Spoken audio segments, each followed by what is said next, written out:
Of Life and How to Play It by Florence Scovel Shinn. Chapter 1. The Game. Most people consider life a battle, but it is not a battle, it is a game. It is a game, however, which cannot be played successfully without the knowledge of spiritual law. And the Old and the New Testaments give the rules of the game with wonderful clearness. Jesus Christ taught that it was a great game of giving and receiving. Whatsoever a man soweth, that shall he also reap. This means that whatever man sends out in word or deed will return to him. What he gives, he will receive. If he gives hate, he will receive hate. If he gives love, he will receive love. If he gives criticism, he will receive criticism. If he lies, he will be lied to. If he cheats, he will be cheated. We are taught also that the imaging faculty plays a leading part in the game of life. Keep thy heart, or imagination, with all diligence, for out of it are the issues of life. Proverbs 4:23. This means that what man images sooner or later externalizes in his affairs. I know of a man who feared a certain disease. It was a very rare disease and difficult to get, but he pictured it continually and read about it until it manifested in his body and he died, the victim of distorted imagination. So we see, to play successfully the game of life, we must train the imaging faculty. A person with an imaging faculty trained to image only good brings into his life every righteous desire of his heart. Health, wealth, love, friends, perfect self-expression, his highest ideals. The imagination has been called the scissors of the mind, and it is ever cutting, day by day, the pictures man sees there, and sooner or later he meets his own creations in his outer world. To train the imagination successfully, man must understand the workings of his mind. The Greeks said, "Know thyself." There are three departments of the mind: the subconscious, conscious, and superconscious. The subconscious is simply power without direction. It is like steam or electricity, and it does what it is directed to.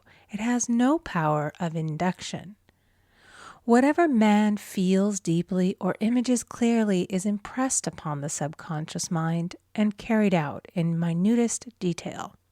For example, a woman I know, when a child, always made believe she was a widow. She dressed up in black clothes and wore a long black veil, and people thought she was very clever and amusing. She grew up and married a man with whom she was deeply in love.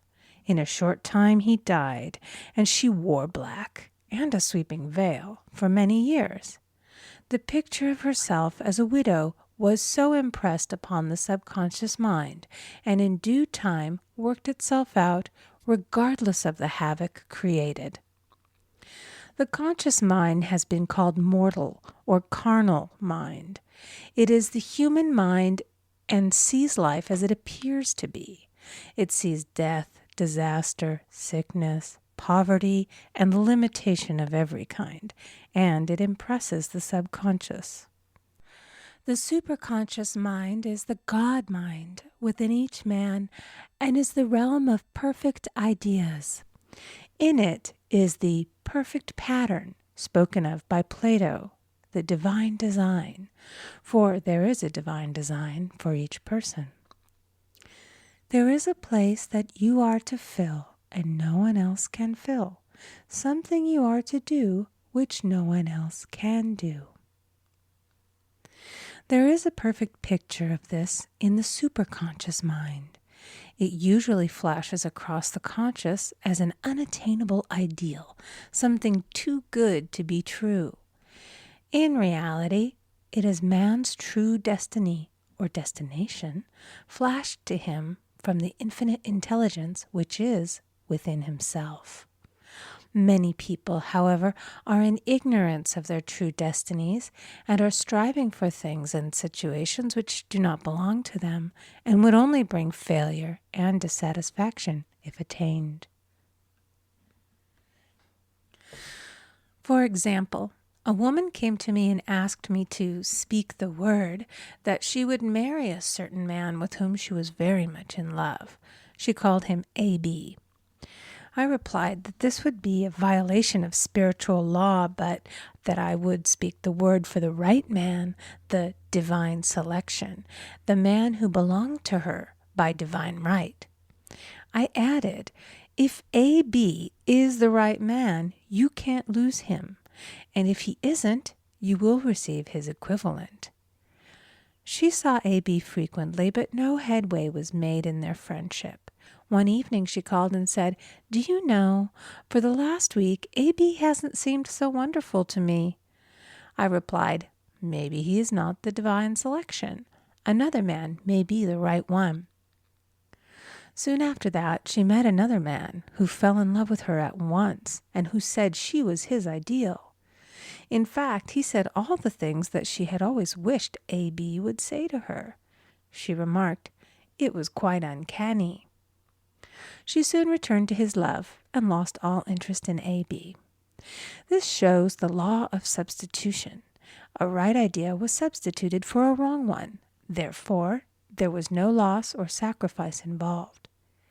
Jesus Christ said, "Seek ye first the kingdom of God and his righteousness, and all these things shall be added unto you." And he said the kingdom was within man. The kingdom is the realm of right ideas, or the divine pattern. Jesus Christ taught that man's words played a leading part in the game of life. By your words ye are justified, and by your words ye are condemned. Many people have brought disaster into their lives through idle words. For example, a woman once asked me why her life was now one of poverty, of limitation. Formerly she had a home, was surrounded by beautiful things, and had plenty of money. We found she had often tired of the management of her home and had said repeatedly, "I'm sick and tired of things. I wish I lived in a trunk." And she added, "Today I am living in that trunk." She had spoken herself into a trunk. The subconscious mind has no sense of humor, and people often joke themselves into unhappy experiences. For example, a woman who had a great deal of money joked continually about getting ready for the poorhouse. In a few years, she was almost destitute, having impressed the subconscious mind with a picture of lack and limitation. Fortunately, the law works both ways, and a situation of lack may be changed to one of plenty. For example, a woman came to me one hot summer's day for a treatment for prosperity. She was worn out, dejected, and discouraged. She said she possessed just $8 in the world. I said, "Good. We'll bless the $8 and multiply them as Jesus Christ multiplied the loaves and the fishes." For he taught that every man had the power to bless and to multiply, to heal and to prosper. She said, "What shall I do next?" I replied, "Follow intuition. Have you a hunch to do anything or to go anywhere?" Intuition means intuition, or to be taught from within. It is man's unerring guide, and I will deal more fully with its laws in a following chapter. The woman replied, "I don't know. I seem to have a hunch to go home. I've just enough money for car fare." Her home was in a distant city and was one of lack and limitation, and the reasoning mind, or intellect, would have said, "Stay in New York and get work and make some money." I replied, "Then go home. Never violate a hunch." I spoke the following words for her. "Infinite Spirit, open the way for great abundance for She is an irresistible magnet for all that belongs to her by divine right." I told her to repeat it continually also. She left for home immediately, and calling on a woman one day, she linked up with an old friend of her family. Through this friend, she received thousands of dollars in a most miraculous way. She has said to me often, "Tell people about the woman who came to you with $8 and a hunch." There is always plenty on man's pathway, but it can only be brought into manifestation through desire, faith, or the spoken word. Jesus Christ brought out clearly that man must make the first move. Ask, and it shall be given to you. Seek, and ye shall find. Knock, and it shall be opened unto you. Matthew 7:7. In the scriptures we read, "Concerning the works of my hands, command ye me." Infinite intelligence, God, is ever ready to carry out man's smallest or greatest demands. Every desire, uttered or unexpressed, is a demand. We are often startled by having a wish suddenly fulfilled. For example, one Easter, having seen many beautiful rose trees in the florist's windows, I wished I would receive one, and for an instant saw it mentally being carried in the door. Easter came, and with it a beautiful rose tree. I thanked my friend the following day and told her it was just what I had wanted. She replied, "I didn't send you a rose tree. I sent you lilies." The man had mixed the order and sent me a rose tree simply because I had started the law in action and I had to have a rose tree. Nothing stands between man and his highest ideals and every desire of his heart but doubt and fear. When man can wish without worrying, every desire will be instantly fulfilled. I will explain more fully in a following chapter the scientific reason for this and how fear must be erased from the consciousness. It is man's only enemy. Fear of lack, fear of failure, fear of sickness, fear of loss, and a feeling of insecurity on some plane. Jesus Christ said, "Why are ye fearful, O ye of little faith?" Matthew 8:26. So we can see we must substitute faith for fear is only inverted faith. It is faith in evil instead of good. The object of the game of life is to see clearly one's good and to obliterate all mental pictures of evil. This must be done by impressing the subconscious mind with a realization of good. A very brilliant man who has attained great success told me he had suddenly erased all fear from his consciousness by reading a sign which hung in a room. He saw printed in large letters this statement: "Why worry? It will probably never happen." These words were stamped indelibly upon his subconscious mind, and he now has a firm conviction that only good could come into his life, and therefore only good can manifest. In the following chapter, I will deal with the different methods of impressing the subconscious mind.